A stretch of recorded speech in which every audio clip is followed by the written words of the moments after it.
Gràcies per invitar-me. M'han demanat en 2 minuts de contestar al senyor Rajoy, que explica que aquest referèndum no és legal. I en 2 minuts li contestaré si és legal. Un petit repàs d'història molt curt.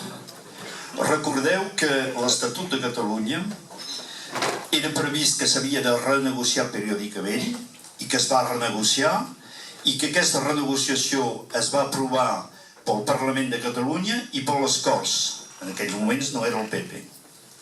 I que va ser el PP que el va impugnar davant del Tribunal Constitucional i que va arribar a fer-lo anul·lar per un Tribunal Constitucional composat de 9 membres que tenia 6 mesos per fer-ho, va trigar 2 anys i en els 2 anys dels 9 jutges, 2 havien mort i un estava incapacitat. I per fi, aquesta decisió va trencar el que s'havia decidit al Parlament de Catalunya, negociat amb l'estat espanyol i aprovat per les Corts. I d'això van venir les manifestacions l'any 2010 i recordeu com va passar. Inicialment, la reivindicació era estatut. Després va venir dret a decidir i al final va acabar independència. Per què? Perquè quan fas una pregunta i que ningú et contesta i que fan com si no existeixis, evidentment la pregunta es fa cada dia més forta. I que si avui dia estem al punt que estem és per causes que el govern espanyol no ha contestat ni una vegada, no ha fet ni una proposta per intentar de trobar una solució política.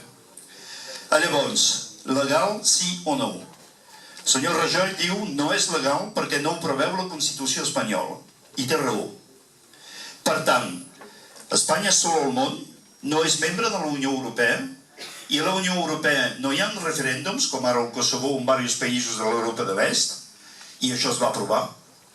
Per tant, Espanya no és membre de les Nacions Unides i la declaració de les Nacions Unides no preveu sinó el dret de decidir, però més enllà amb una resolució de l'any 1966, l'obligació dels estats a permetre l'exercici del dret a decidir dels seus pobles. Això està en una resolució 2600 no sé quants de l'any 66. Els espanyols segurament se n'han descuidat perquè el 66 no se devien cuidar d'això. Però bé, això existeix i això és una norma jurídica que fa que respecte al dret internacional aquest referèndum és pur i simplement legal.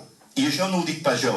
Ho diuen una sèrie de 4 professors, un suís, una portuguesa, un americà i fins i tot un francès, imagineu-se, que han escrit, llavors no ho puc resumir en 2 minuts perquè n'hi ha 200 pàgines, però que han escrit, i ho veieu des d'aquí, és en anglès, Catalunya, legítim dret de decidir. És a dir que aquests universitaris, professors de dret, reconeguts mundialment, diuen que un poble, i és evident, un poble té el dret de decidir pacíficament tant i com l'elecció o el vot es fa en condicions normals. I avui dia, si aquest vot no es pot fer en condicions normals, no és pas culpa dels catalans que hi treballen de molts dies, sinó de la voluntat de l'estat espanyol d'impedir-ho. I per què ho volen impedir? Perquè saben que ho perdran.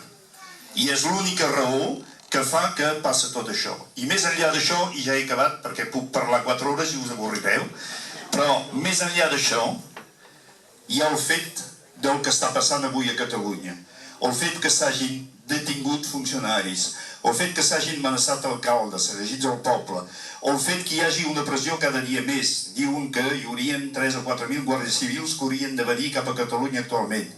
Això per un vot, això per un referèndum, però ningú gosa això.